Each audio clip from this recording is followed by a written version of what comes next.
Homeopathic চিকিৎসার শুরুতেই কেন রোগ বাড়ে এই বিষয়টা আজকে আপনাদেরকে আমি বুঝিয়ে বলছি এবং আমার কাছে বই আছে এবং এই বই থেকে আপনাদেরকে বোঝানোর চেষ্টা করছি।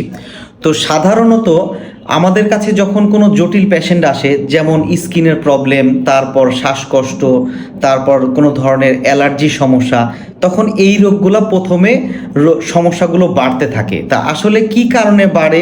মানুষের একটা ধারণা যে হোমিওপ্যাথিক ওষুধ খেলেই রোগ বাড়ে। তো আসলে রোগ কেন বাড়ে, কি কারণে বাড়ে, ভালোর জন্য বাড়ে না খারাপের জন্য বাড়ে, এই বিষয়টাই আজকে আপনাদের সাথে শেয়ার করছি। তো এইখানে আমি প্রথমে আপনাদেরকে একটা জিনিস পড়ে শোনাচ্ছি। সেটা হলো যে এইখানে লেখা আছে, রোগ প্রথমে কেন্দ্রস্থল হতে অর্থাৎ মানুষের মনে আরম্ভ হইয়া বাহিরে অর্থাৎ দেহে প্রকাশ পায়।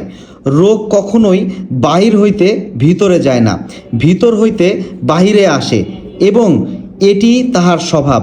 অতএব আরোগ্যর ভিতর হইতে বাহিরে অর্থাৎ আরোগ্যর ভিতরে আরম্ভ হইয়া বাহিরের দিকে আসিবে, এটাই আরোগ্যের স্বভাব। এইখানে বোঝানো হয়েছে যে একটা রোগ যখন মানুষের শরীরে দেখা দেয় তখন সেটা বাইরে প্রকাশিত হবে, এটা রোগের স্বভাব। এটাকে শরীরের মধ্যে যখন আমরা সাপ্রেস্ট করে দিব তখন কিছুদিন সময়ের জন্য সেই রোগটা ভালো হয়ে থাকবে, কিন্তু কিছুদিন পর যখন ঔষধের অ্যাকশন শেষ হয়ে যাবে তখন এটা পরবর্তীতে আবার দেখা দিবে। সাধারণত একটা অ্যালার্জির সমস্যা দিয়ে আমি উদাহরণ দিচ্ছি। সাধারণত বর্তমানে অ্যালার্জি সমস্যা বা স্কিনের প্রবলেম যে ভয়াবহ অবস্থা, এই অবস্থার জন্য আমরা নিজেরাই দায়ী। কিভাবে দায়ী? তো আমরা যখন এইটা ভালো করতে যাই তখন বিভিন্ন ধরনের ওয়েন্টমেন্ট, তারপর লোশন, মলম, সাবান, তারপর এগুলো ওষুধ ব্যবহার করতে থাকি। যখন এগুলো ওষুধ দিই তখন সমস্যাগুলো কিছুক্ষণ সময়ের জন্য ভালো থাকে, বাট ভালো একটা জায়গায় পৌঁছানো যায় না। কেন যায় না? যে আমরা রোগটাকে বাহির থেকে ভিতরের দিকে সাপ্রেস্ট করছি। যখনই ওষুধের অ্যাকশন শেষ হয়ে যাচ্ছে তখনই সেটা ভিতর থেকে আবার বাইরে প্রকাশিত হচ্ছে। কিন্তু যখন আমরা হোমিওপ্যাথিক ঔষধ দিই তখন রোগটা প্রথমেই বেড়ে যায়। তার মানে কি, শরীরের মধ্যে যে রোগটা আছে সেই রোগটাকে সে বাইরে বের করে দেয়।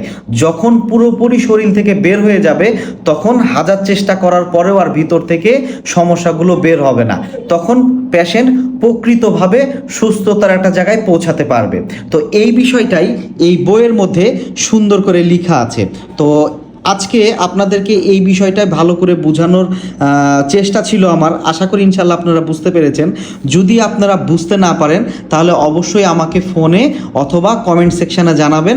আমি অবশ্যই আপনাদেরকে আপনাদের যে প্রশ্নটা সেটা বোঝানোর চেষ্টা করব। তো সবাই ভালো থাকবেন, সুস্থ থাকবেন। সামনের দিন নতুন একটা গুরুত্বপূর্ণ ভিডিও নিয়ে আবার আপনাদের সামনে হাজির হব। আসসালামু আলাইকুম।